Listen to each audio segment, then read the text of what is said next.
ఓం మహాగణపతే నమః. జూలై మాసంలో ద్వాదశ రాశుల వారికి ఉన్నటువంటి రాశి ఫలితాలు చూద్దాము. ముందుగా మనకు ఈ జూలై మాసంలో ఉన్నటువంటి గ్రహస్థితిని కనుక గమనించినట్టయితే ఈ మాసంలో గురువు మనకు కర్కటక రాశిలో సంచారం చేస్తున్నాడు. అదేవిధంగా శుక్రుడు వచ్చేసి సింహరాశిలో ఈ మాసంలో దాదాపుగా శుక్ర సంచారం ఉంటుంది. ఇక రవి వచ్చేసి మిథున రాశిలో జూలై 16 వరకు సంచారం అనేది ఉంటుంది. ఆ తర్వాత మనకు రవి కర్కటక రాశిలో సంచారం చేస్తాడు. ఇక కుజుడు వచ్చేసి వృషభ రాశిలో సంచారము, అదేవిధంగా బుధుడు వచ్చేసి దాదాపుగా మనకు మిథున రాశిలో ఈ యొక్క మాసంలో బుధ సంచారం అనేది ఉంటుంది. ఇక శని మీన రాశిలోనే సంచారం చేస్తున్నాడు. రాహు కుంభరాశిలో సంచారము, కేతు అనేది సింహరాశిలో సంచారం. ఇది స్థూలంగా మనకు జూలై మాసంలో ఉన్నటువంటి గ్రహస్థితి. ఈ గ్రహస్థితిని ఆధారంగా చేసుకొని ద్వాదశ రాశుల వారికి ఉన్నటువంటి ఫలితాలు ఏ విధంగా ఉన్నాయో చూద్దాము. కుంభరాశి వారికి జూలై మాసంలో ఉన్నటువంటి ఫలితాలు మనం చూసినట్టయితే ఈ కుంభరాశి వారికి గురువు చాలా చక్కగా అనుకూలంగా ఉన్నాడు. అదేవిధంగా రవి కూడా అనుకూలంగా ఉన్నాడు. అయితే ఈ రెండు గ్రహాలు మాత్రమే గోచార రీత్యా అనుకూలమైనటువంటి ఫలితాలు కుంభరాశి వారికి కలగజేస్తున్నారు. మిగతా గ్రహాలు గోచార రీత్యా అంతగా అనుకూలంగా లేరు. కాబట్టి ముందుగా అనుకూలమైనటువంటి ఫలితాలు ఈ రాశి వారికి కనుక చూసినట్టయితే గురువు 2వ అధిపతి లాభాధిపతి 6వ స్థానంలో ఉన్నాడు. శత్రువుల పైన ముఖ్యంగా విజయం అనేది ఉంటుంది. 6వ స్థానం శత్రువులకు సంబంధించినటువంటి స్థానం, లీగలు కోర్టు వ్యవహారాలకు సంబంధించినటువంటి స్థానం.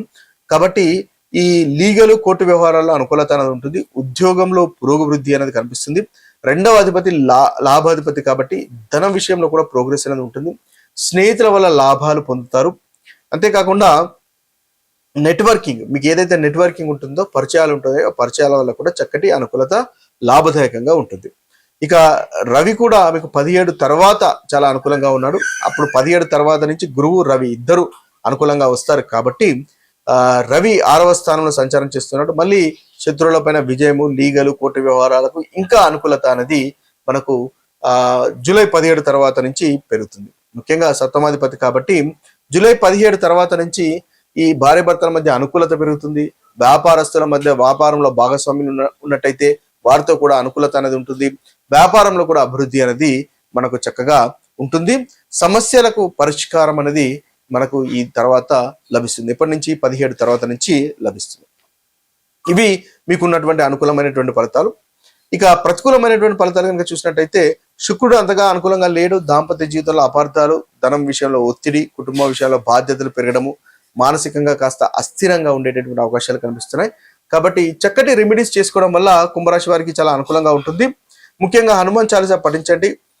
శుక్రవారము లక్ష్మీ పూజ చేయండి. తద్వారా మంచి ఫలితాలు మీకు పొందగలుగుతారు.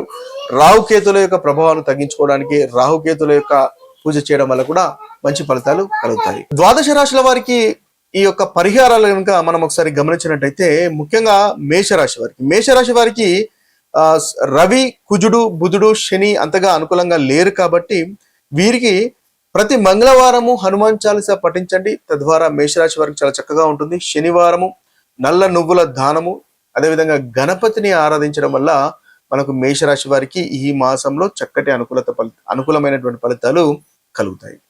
ఇక వృషభ రాశి వారికి కనుక చూసుకున్నట్టయితే వృషభ రాశి వారికి గురువు బాలేడు, సూర్యుడు, కుజుడు, బుధుడు, రాహుకేతువులు అంతగా అనుకూలంగా లేరు. కాబట్టి ముఖ్యంగా సూర్య నమస్కారాలు చేసుకోవడం వల్ల ఈ మాసంలో మంచి ఫలితాలు కలుగుతాయి. అదేవిధంగా శనివారము మనకు రాహుకేతులను పూజించడం వల్ల కూడా చక్కటి ఫలితాలు మనకు వృషభ రాశి వారికి కలుగుతాయి.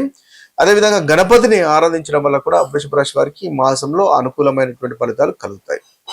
ఇక మిథున రాశి వారికి కనుక చూసినట్టయితే మిథున రాశి వారికి రవి, కుజ, బుధ, శని, రాహువులు అంతగా అనుకూలంగా లేరు. కాబట్టి ఈ మిథున రాశి వారికి ముఖ్యంగా బుధవారము విష్ణు సహస్రనామాలు చదవడము లేదా వినడం వల్ల చక్కటి ఫలితాలు మనకు మిథున రాశి వారికి ఉంటాయి.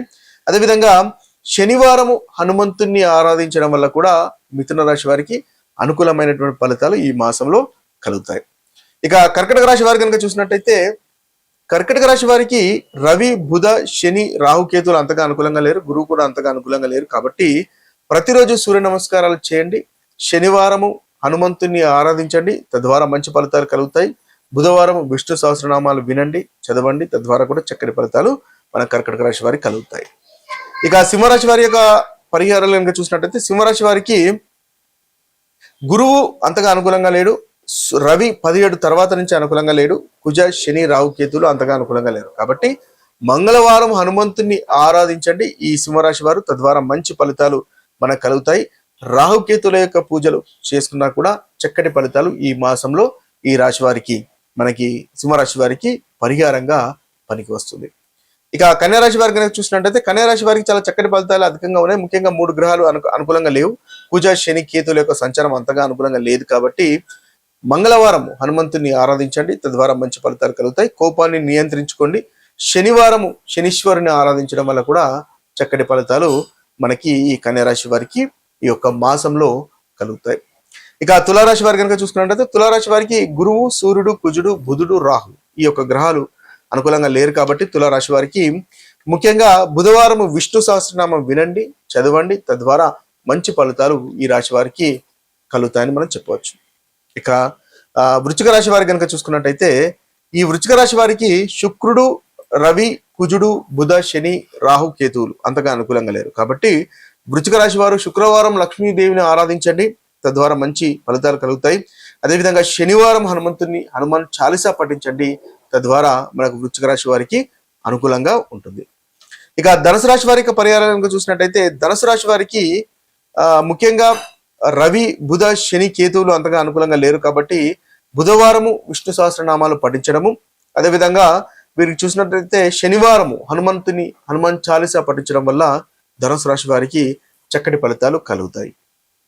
ఇక మకర రాశి వారి యొక్క పరిహారాలు చూసినట్టయితే మకర రాశి వారికి రవి 17 తర్వాత నుంచి అంతగా అనుకూలంగా లేరు. కుజ, రాహు, కేతువులు కూడా అనుకూలంగా లేరు ఈ మాసంలో కాబట్టి మంగళవారం హనుమంతుని ఆరాధించండి, తద్వారా ప్రతికూలమైనటువంటి ఫలితాలు తొలగిపోయి అనుకూలత పెరుగుతుంది. శనివారం కూడా శనీశ్వరుని ఆరాధించడం వల్ల, నవగ్రహ ప్రదక్షిణలు చేయడం వల్ల, ధ్యానము చేయడం వల్ల చక్కటి ఫలితాలు మీరు పొందగలుగుతారు. ఇవి పరిహారాలుగా పనిచేస్తున్నాయి. ఇక కుంభరాశి వారి యొక్క ఫలితాలు కనుక మనం చూసినట్టయితే కుంభరాశి యొక్క పరిహారాలు చూసినట్టయితే కుంభరాశి వారికి శుక్రుడు అంతగా అనుకూలంగా లేడు. రవి 1 నుంచి 16 వరకు అనుకూలంగా లేడు. కుజ, బుధ, శని, రాహు, కేతువులు అంతగా అనుకూలంగా లేరు కాబట్టి శుక్రవారం లక్ష్మీ పూజ చేయండి. అది మీకు మంచి పరిహారంగా ఈ యొక్క మాసం కుంభరాశి వారికి కలుగుతుంది. అదేవిధంగా శనివారం నల్లని నువ్వులు దానం చేయడము, శనివారం హనుమాన్ చాలీసా పఠించడం లాంటి పరిహారాలు చేసుకోవడం వల్ల కూడా మనకి కుంభరాశి వారికి అనుకూలంగా ఉంటుంది. మీనరాశి వారి కనుక చూసినట్టయితే మీనరాశి వారికి శుక్రుడు, రవి, శని, రాహులు ఈ 4 గ్రహాలు అంతగా అనుకూలంగా లేరు కాబట్టి శుక్రవారం లక్ష్మీదేవిని పూజించండి. అదేవిధంగా శనివారం కూడా హనుమాన్ చాలీసా పఠించడం వల్ల మనకు మీనరాశి వారికి చక్కటి పరిహారంగా ఉపయోగపడుతుంది. ఇవి స్థూలంగా జూలై మాసంలో ఉన్నటువంటి 12 రాశుల పరిహారాలు, అదేవిధంగా ఫలితాలు. అయితే రాశి ఫలితాలు మీకు ఏదైతే అనుకూలమైనటువంటి ఫలితాలు అంతగా అనుభవంలోకి రావట్లేదు అని కనుక మీరు భావించినట్టయితే మీ యొక్క జన్మ జాతకంలో దశ అంతర్దశలు అనుకూలంగా లేవు అని గమనించాలి.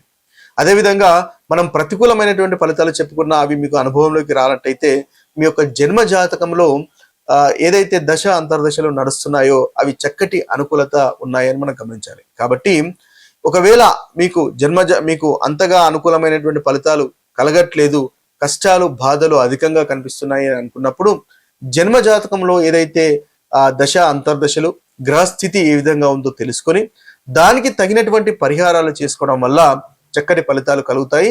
తద్వారా మీరు అనుకున్నటువంటి పనులు నెరవేర్చుకోగలుగుతారు, ప్రతికూలత కూడా తొలగించుకోగలుగుతారు. ఇవి స్థూలంగా ఈ మాసంలో ఉన్నటువంటి ఫలితాలు. మరొక వీడియోలో మరొక రాశి ఫలితాలతో కలుద్దాము.